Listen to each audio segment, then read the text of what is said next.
Сайн мэцхан уу? Өнөөдрийн өнцгөх сэдэв бол гурвалжны дотоод өнцгийн нийлбэрийг олох. Хичээлэн маань зорилго гурвалжны геометр тодорхойлт болон хэлбэр чанаруудыг мэдэж асуудлыг шийдвэрлэхэд ашиглана. Бүгдээрээ өмнөх мэдлэгээ эсэргэн саны өмнөх хичээл дээр босон өнцөг болон хамар өнцөг үзсэн байгаа. Дараах өнцгүүдийг нэрлэж тодорхойлтыг хэлээрэй. Нэгдүгээр балганаас харахад бол 180 градус буюу дэлгэмэл өнцөг байна. Хоёрдугаар балгаас харахад 38 градус буюу 90 градусаас бага байгаа учраас үүнийг хурц өнцөг гэж нэрлэнэ.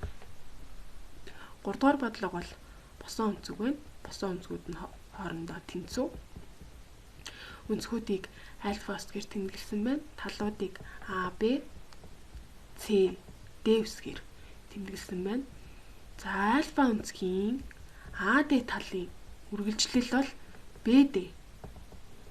Тэгэхээр нэгнийх нь хоёр тал, нөгөөгийнхөө хоёр талын гүйцэлд болдог хоёр өнцгийг босон өнцөг гэж нэрлэнэ. Дөрөвдүгээр бодлого хамар өнцөг. Хамар өнцгүүдийн нийлбэр 180 градустэй тэнцүү байна. За эндээс АБ, ДС үсгээр тэмдэглэсэн байна. АД бол ерөнхий тал, АД С болон ДБ С өнцгүүд нь хоорондоо бие биенийхээ гүйцэлд болж байгаа хамар өнцгүүд байна. Тиймээс нэг ерөнхий талтай нөгөө хоёр тал нь бие биенийхээ гүйцэлд болдог хоёр өнцгийг хамар өнцөг гэж нэрлэнэ. Тавдугаар бодлого 150 градус буюу 90 градусаас их байгаа учраас үнийг бохон өнцөг гэж нэрлэнэ. Гуравдугаар бодлого 90 градустай тэнцүү байгаа учраас тэгш өнцөгт гэж нэрлэнэ. Тодорхойлтуудыг дээрх зурагт харгалзуул нэгнийх нь хоёр тал, нөгөөгийнхөө хоёр талын гүйцэлд болдог хоёр өнцгийг босон өнцөгийн, нэг ерөнхий талтай, нөгөө хоёр тал нь бие биенийхээ гүйцэлд болдог хоёр өнцгийг хамар өнцөгийн, 90 градустай тэнцүү өнцгийг бол тэгш өнцөгийн, 180 градустай тэнцүү өнцгийг дэлгэмэл өнцөгийн, 90 градусаас бага өнцгийг хурц өнцөгийн, 90 градусаас их өнцгийг бохон өнцөг гэж нэрлэдэг байна. Гурвалжин гэж юу вэ? Та бүхэн дор бүрний асуултанд хариулаарай.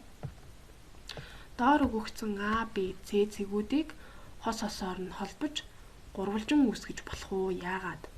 За эндээс харахад бол А, Б болон Б, С-ийг хос хосоор нь холбож болно.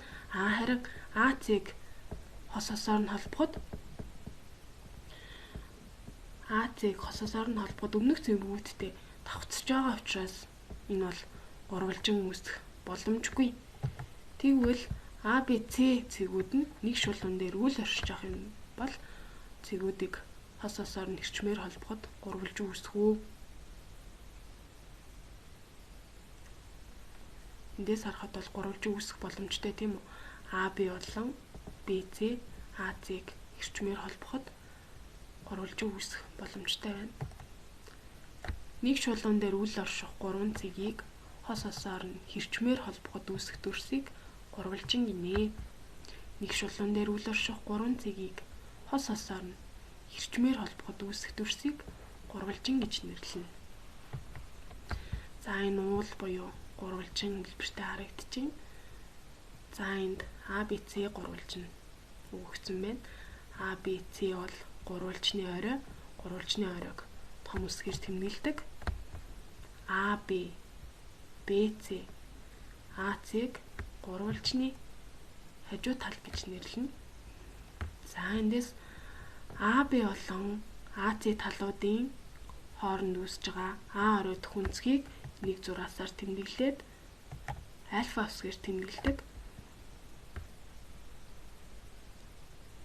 А, Б болон Б, С хоёр талын хооронд үүсэж байгаа өнцгийг Б орой дэх өнцөг буюу хоёр зураасаар тэмдэглээд вэт давсгэр тэмдэглэдэг.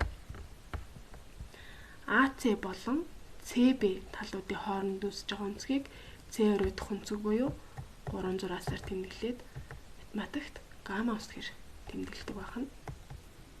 Гурвалжны дотоод өнцгийн нийлбэр хэдвэ? Уг асуултанд хариулахын тулд бүгдээрээ хамтраад туршилт хийцгээе. Туршилт хийхэд бол биднэрт ямар материалууд ашиглах вэ гэхээр нэг удаа цэвэр цаас 3 өнгийн харандаа шугам хайж ашиглагдана. За ингээ материалуудаа бэлдээрэй хүүхдүүдээ. За ингээд туршилтаа эхэлцгээе. 1-р алхам. Та бүхэн бэлдсэн цэвэрхэн цаасан дээрээ дурын гурвалжин зураад хайчлаарай. 2-р алхам. Гурвалжны 3 үндсийг 3 өөр өнгөөр альфа, бета, гамма үсгээр тэмдэглэе. За багш нь энэ зурган дээр гурвалжныхаа 3 оройнуудыг А, Б, С үсгээр тэмдэглэсэн байна. Та бүхэн тэмдэглэж чадахгүй учраас багш нь энэ дээр тэмдэглэжээ. За өнцгүүдээ харин альфа, бета, гамма гэсэн 3 өөр өнгөөр тэмдэглэе. 3-р алхам. Б оройгоос гурвалжны Б оройгоос АЦ тал руу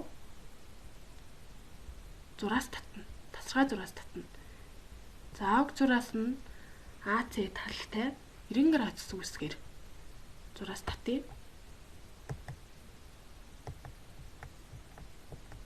За тэгэхээр энд BD гэсэн эрчим үүсэж байгаа.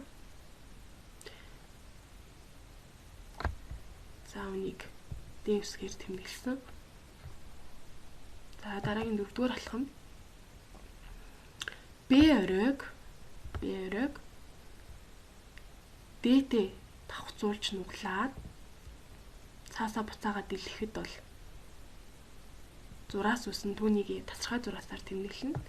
За энд өнцгүүдээ маань тэмдэглэхийнүүд гарч ирж байна. За тасархай зураасаар тэмдэглэе. Тэмдэглэснийхээ дараа уг тасархай зураасаа KL үсгээр тэмдэглээрэй. Одоо бүгдээрээ К-гаас Д, Д-гээс Л хүртэл холбож тасархай зураасаар тэмдэглэе.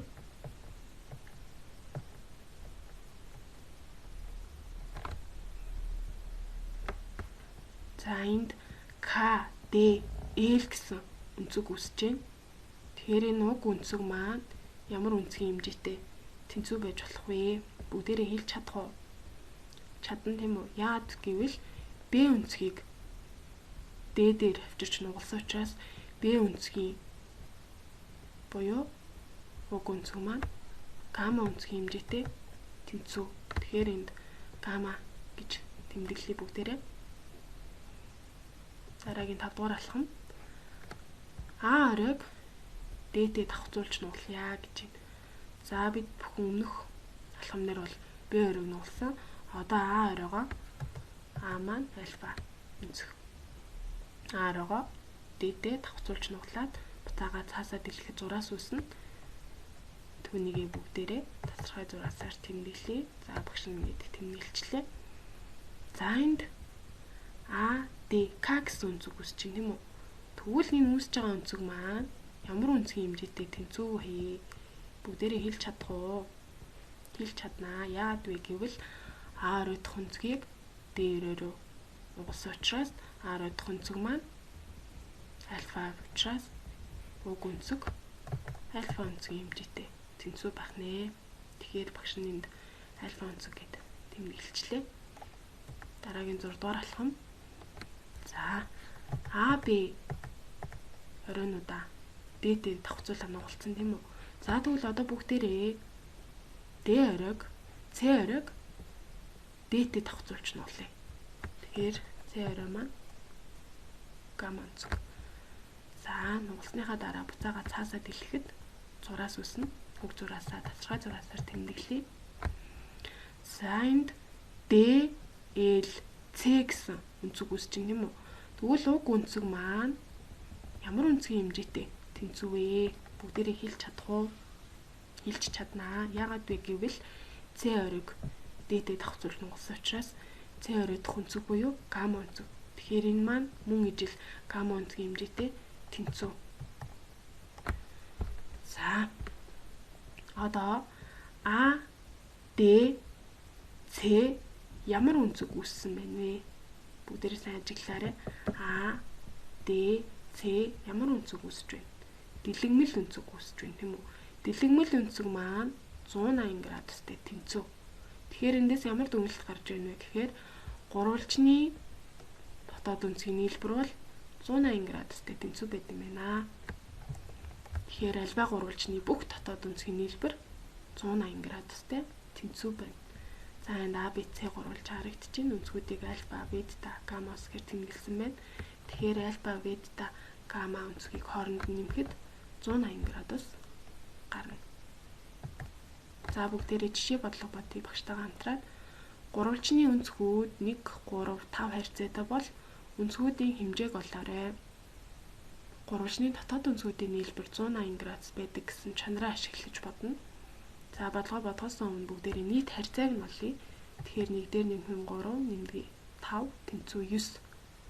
За аугуустай харьцаагаа 180-таа хуваахаар 20 буюу 1 хэсэг нь гарч ирнэ. За үүнийг харьцаануудтай тус тусад нь үржүүлж өгөхөөр гурвалжны маань өнцгүүд гарч ирнэ. Тэгэхээр 20-ыг үржих нь 1 тэнцүү 20 градус, 20-ыг үржих нь 3 тэнцүү 60 градус, 20-ыг үржих нь 5 тэнцүү 100 градус гарч байна. Гурвалжны маань 3 өнцгүүд бол 20 градус, 60 градус, 100 градус байна. Гурвалжны дотоод өнцгүүдийн нийлбэр 180 градус. Чанараа ашиглаад бүгдээрээ олсон уг өнцгүүд маань зүв байна уу гэдгийг шалгая. Тэгэхээр 20 градустай нэмэх нь 60 градус, нэмэх нь 100 градус, тэнцүү 180 градус гарч байна. Тэгэхээр бид бүхний бодож олсон өнцгүүд маань зүв байна. Тэрийг даалгавар. За бүгдээрээ дэвтэртээ зураглалын зураад бодолтоо хийгээд багштай зургийн дараа явуулаарай. Мэддэхгүй байгаа өнцгийг тооцоолоорой гэж байна. Гурвалжны дотоод өнцгүүдийн нийлбэр 180 градус гэсэн чанараа ашиглаад уг бодлогонуудаа бодно.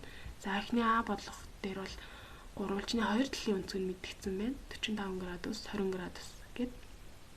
Тийм учраас мэдэгдэж байгаа өнцгүүдийнхаа нийлбэрийг олоод 180-аас хасгаар мэдэгдэхгүй байгаа X өнцгийн маань одоо гарч ирнэ.